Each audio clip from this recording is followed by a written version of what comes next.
Hello everyone, and welcome to the Mighty Omega Mastery Guide. If you guys have been keeping up with my previous uploads, you've probably seen the other guides I've made. If not, I highly suggest you watch those before this one, as this is the third and final guide in its series. And it has been a pretty long time since my last guide, almost 2 years actually. And since then, my total power back then was probably around 200 to 250, and now it sits like right under 500, so like around double.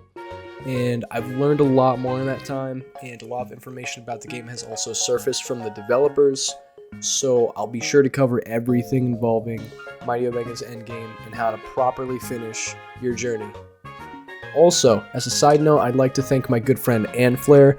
He helped me out a lot in the organization and script building part of this guide, and I couldn't have really done it without him. He helped a lot. Now, let's get right into it. My previous guides have gone over how to train stats, so I'm just going to briefly talk about how to hit your maximum stats.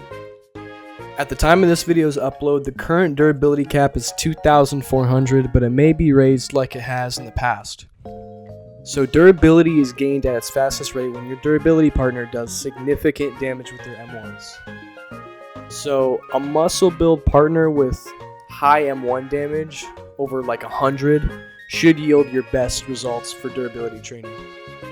It's now also possible to passively gain durability from fighting, but it's not nearly as much as macroing. You could also go above the durability cap using the Dura Monster aptitude, but that's the only thing you can do to raise the stat cap.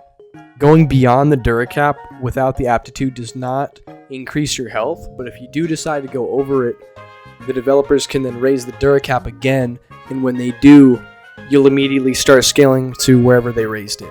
So if you want to get more Dura for the future, you can. So I spoke to another YouTuber and MMO player, Corey Khan, about strike power, because I feel like he has a very good understanding of it. He grinded up to 10,000 strike power, and I asked him what his method was for gaining strike power, and here's what he told me. Right, so this part is important. He used a content deleted shirt, which is a shirt with no preview on Roblox. It's like a broken shirt that you're wearing. And when you wear it, it will actually censor your avatar because it's not supposed to have an appearance on Roblox. And the preview in serverless won't show you, and it makes it difficult for your macros to be found by other players, reducing your chances of being interrupted by macro gankers specifically looking for you. Using the strike power training boost from the Kazoo NPC in the subway, wearing limb weights, and using a style that swings very fast but doesn't consume a lot of stamina like sumo, and then using a counter skill to drain your stamina very quickly like monkey counter or, any counter in game. This will get your stamina very quickly low into the sweating range instead of running in place. This will actually give you SP way faster by doing it this way because you're not wasting time jogging. It's been shown to speed up progress quite a lot. And any method you can take to extend the amount of food you have on your person also helps significantly. You could do this via the extra food game pass, which increases the amount you can hold from 8 to 12, cooking food, food aptitudes, anything of that nature. It's also recommended, as far as a stopping point, to get at least 3,000 to 4,000 strike power, but there are very limited drawbacks to going beyond that number besides a small amount of stamina drain. It really just depends how much you're willing to train. The awful part about strike speed is there is no really good method to do it besides just doing it and then using the subway boosts, proficiencies, and the striking speed aptitude. It's really hard to avoid the time and money that goes into training the stat, and it is recommended to stop between 1,000 and 1.5k strike speed. You can go beyond this threshold, technically. It will scale, but it results in a ridiculous increase in stamina consumption, and the stat starts to scale significantly less past this threshold as well. Mostly it'll affect your skills rather than your style, and it's really just not generally worth it. So for this stat, I talked to somebody who knows what they're talking about. I talked to Zent Reinhold, who trained his muscle all the way up to 7.4k total muscle, so he knows what he's talking about. He told me that the best method for training muscle is using a machine without any equipment It is confirmed that light vest and limb weights do not help with muscle training. And then with the Reinhold clamp proficiencies paired with the lifter and muscle gain aptitudes, the user gets optimal gain for their muscles. This can be boosted even further with protein shakes and the Kazoo stat training boost. Zen recommends to gain around 4,000 to 5,000 total muscle, as gaining more than that increases your damage by a negligible amount, and it's like going over 4,000 strike power. It's not really worth the trouble. In a damage comparison between him and Nero, which, I mean, you're looking at a comparison of 5.2k to 7.4k muscle, there is a 4.5 damage difference. So you're going to be grinding out that much more muscle for 4 damage. It's your call. Also, as an additional note, it is possible to get additional muscle damage using strike power, but you would have to go way beyond like what you would normally suspect. Like, you have to get to 2,000 strike power and keep going, enough for the debuff that you get from having over 400 strike power to eventually wear off, and then actually start giving you damage because it is so absurdly high over that threshold. However, the drawback is ridiculous stamina drain, so it's debatable if even that is worth it. So grind at your own discretion. So I briefly talked about this in the last guide, but for stamina, something you want to achieve, right, is called perfect stamina drain. I didn't completely understand this until just recently, but there is no perfect muscle you get that allows you to train all the way to the hard cap for stamina. It depends on you, right? So what I mean by that is you want your stamina to drain all the way from your max to empty in one treadmill session without running out of stamina or having any excess stamina by the time you're done. This is going to give you the maximum amount for your training. Now, so we're going to increase and decrease our stamina drain to get to that point. You can increase your stamina drain by gaining muscle, right? Increase your lower up to 200 and don't go beyond that for lower, but you can increase your upper until you get, as much as you want. But also keep in mind, it doesn't all have to be muscle. You can also use the training vest and breathing mask to also increase your stamina drain. So getting insane muscle isn't really necessary if you can still achieve that perfect stamina drain using equipment. As far as hard caps, the maximum is confirmed to be 4,000 by moderators of the game. Anything beyond that is just going to increase your total power. There's a rumor going around that going beyond the hard cap increases your stamina regen rate. I have 4,700. I don't have increased stamina regen, so that's a baseless rumor. That was just made up. That's not true. Now, running speed training is very similar to stamina training in the sense that you want to have that perfect stamina drain, but it's more difficult because you need to get perfect lean muscle at 120 to 120, or whatever your lean cap is if you have higher muscle density. And that helps significantly. I did that when I trained mine and it seemed to help. But because you can't increase your muscle to train this stat, it's recommended to use equipment to increase your stamina drain so you can achieve that perfect stamina drain and get your maximum running speed gain from training. The maximum is 2,350 for regular players, and it's estimated to be about 4,320 for Mikazuchis. However, please be aware that the cap for running speed to scale with your dashes is 1.3k. If you're getting enough running speed just to increase your dash distance, at least hit that number. Going under, your dashes aren't going to be as good as they could be.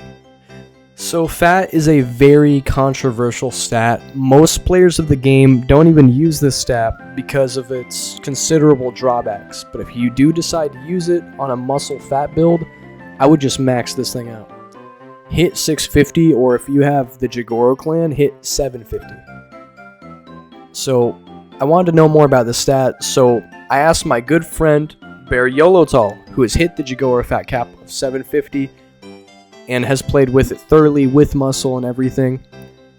He said the fastest method of farming it is donut macros, which involve just buying donuts and eating them. Make sure while you do this you're at 0 body fatigue and you're not sweating in any capacity before training.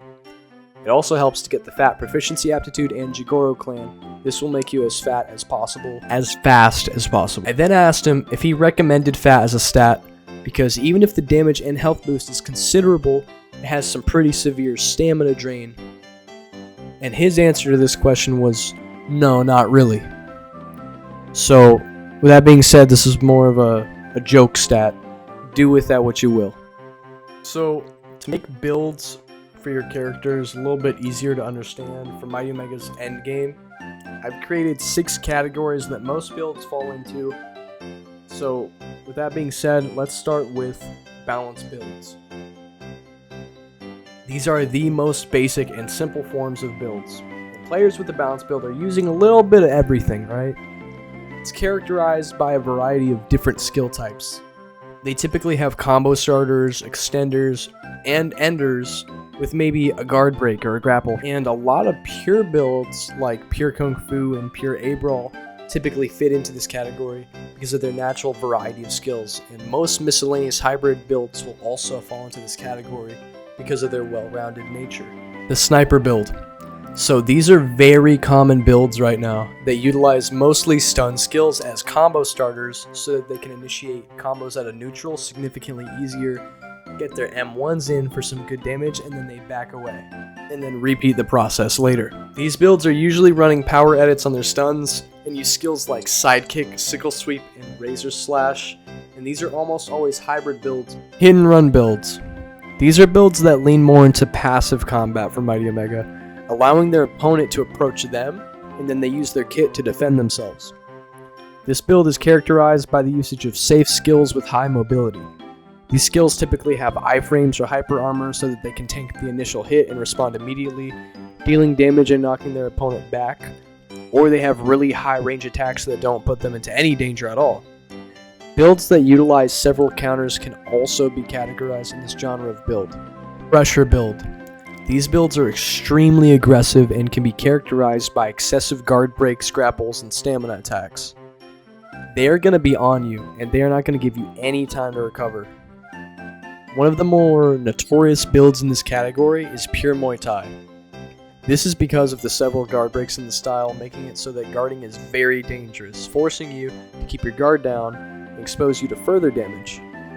Additionally, because of the inclusion of Flying Teep, a skill that blocks stamina on hit, you can see where this is going. They're going to keep that block down, ruin your ability to defend yourself, and then take away your stamina. They're going to take away all your resources and make it difficult for you to continue fighting. And this is only a single example of this genre of build, but there are many other similar ones. The Opportunist Build. So this is a newer genre of build that takes control of the new down state feature. And these builds are characterized by skills that will down an opponent, damage them while they're down, and or attempt to burn your roll cooldown so that they can get free M1 combos on you. This can be seen in wrestling and judo builds primarily, but there are other unique variations of these builds using Advanced Brawl's usage of Superman Punch to down, followed by Crushing Stomp for damage. And there's some other lesser known techniques for this genre of build like Ground Smash, Flying Knee, and Hammer of Burma, which all deal damage on downed enemies. So the Troll Build, a very broad genre that encapsulates all builds that are unusual or unconventional in nature. While this does include most builds that are unconventional because of their lackluster potential, not all builds that fit into the Troll Build genre are necessarily bad, just underused. Some examples of builds in this category are lean players using a muscle style, or vice versa, a muscle player using a lean style.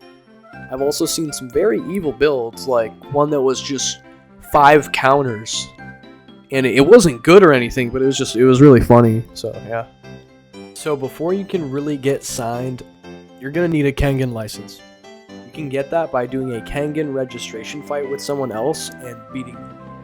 Admission for this is 8,000 from each fighter, or alternatively, you can go buy the license straight out for 2 million without fighting anybody. Once you have your Kengan license, you need to gain the attention of a CEO. And there are 7 different CEOs, and they all have different methods of trying out new signed fighters.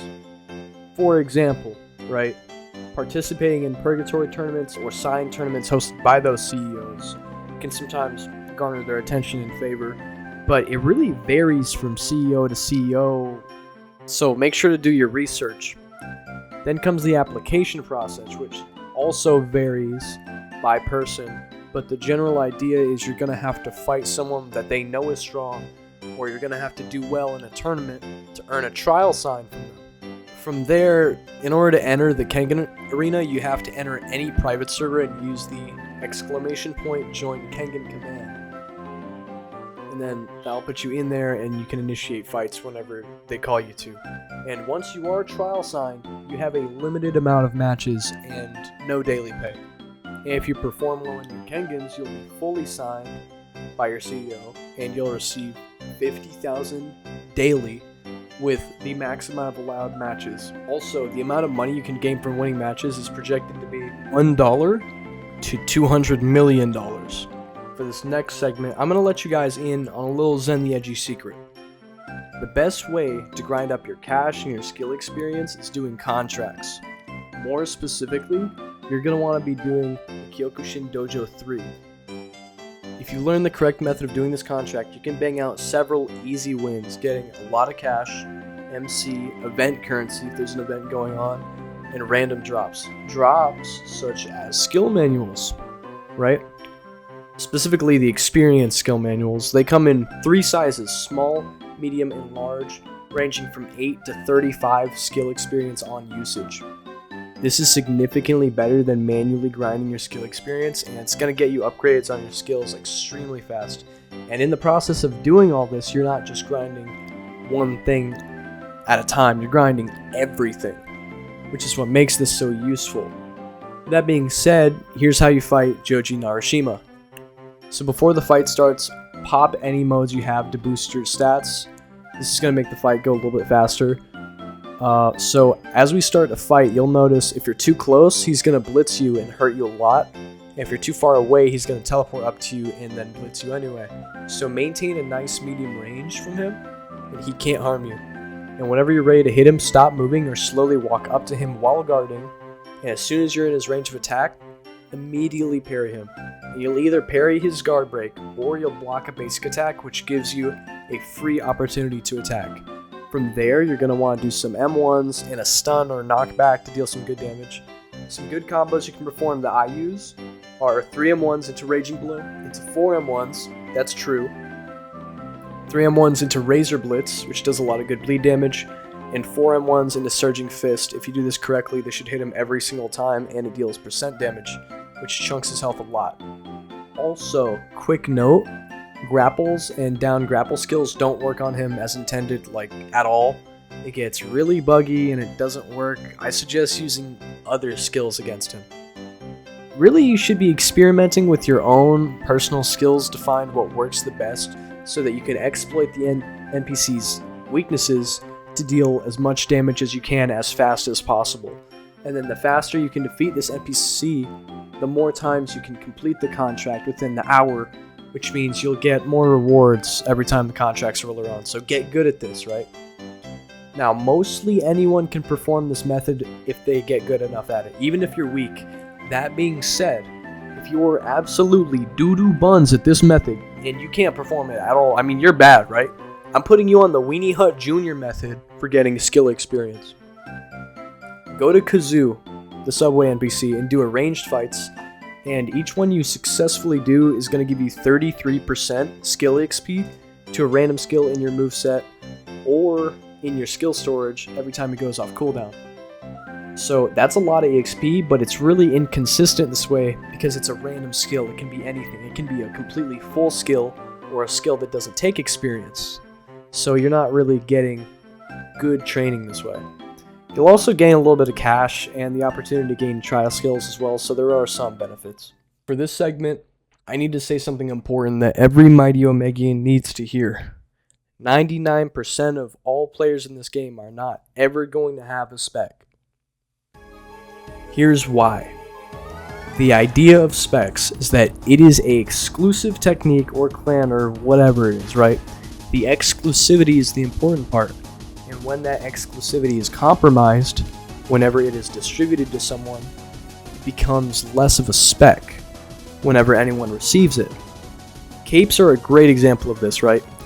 Back then, they were once held to a high value as far as accessories go, and they were a high symbol of status in this game. If you had a cape, you were somebody, right? However, following the second anniversary event, they became a publicly attainable accessory you could purchase from the event shop. Players can be seen wearing them, and they are nowhere near as special as they used to be. For this reason, the developers are very hesitant to give anyone specs because of the threat of that happening again. So I wouldn't really bet on getting your hands on one at any point in time. With that being said though, here are a few possible ways to get them. So the Kengan shop route. Recently, a new feature has been added to the game for signed fighters. This feature is called the Kengan shop. Essentially, a signed fighter fights for a new currency called KP or Kengan points.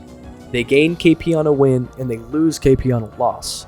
So essentially, for them to purchase anything from the Kengan shop, they have to win way more than they lose. And if you get enough, you have the opportunity to purchase a style reroll. And a style reroll has a better chance to give you a contract drop like Brute Force, Tai Hojutsu, or if you're lucky, maybe Koei or Kyokushin Karate, but in extremely rare cases, you can receive spec styles like Fujin, Shogo, Komi, Vow of Right, or if you're very lucky, you can get True Fujin. They also create an option for custom skills, which are worth a ridiculous amount of KP.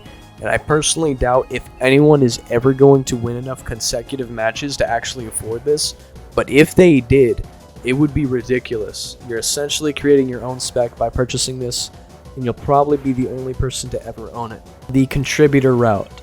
There are times when the Mighty Omega team asks for other developers to contribute towards the game in the form of dev work as a scripter, animator, VFX, SFX, whatever, right? And when these applications open, you can show them your portfolio. And if they accept you, they'll probably have you create something for the game. And in doing so, you become a contributor and you're either paid in specs or Robux. It's more common to be paid in Robux though, because they want to remain somewhat scarce with their specs. This could also be said for moderation in the Discord. If you become a moderator, you may get paid in specs. The luck route. There have been times in Mighty Omega's history where people have been exceptionally lucky and their luck has gotten them into earning a spec, right? A great example of this is Dim Hanma. He had the opportunity to speak to John when he was a wave player. He challenged him to a chess match, and he made a bet with him that if he won, he would get a spec. And this resulted in Dim eventually becoming the first member of the Hanma clan. And another good example of this, right, is Azurus Own, a player turned developer of the game. In the Goo Ritual event that was hosted very early into the game's life, in a free-for-all fight with a chunk of players, one of the challengers of this event was Azurus. If he got unlucky and several people attacked him all at once, he would have stood no chance and he would have been eliminated.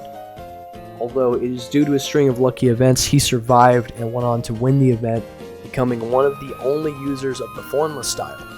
And there are many such cases. In strolling along, you might just happen across an opportunity to get your own spec, right? But again, it's all extremely unlikely. Don't count on it. With all that being said, between the other guides I've created and this one, if you followed all of them, I've taught you how to train from no stats to max stats, how to fight, how to make your build, how to edit your skills, how to get money, style EXP, skill EXP, MC, how to complete trials at 200, fighting NPCs, how to complete contracts, and just so much more.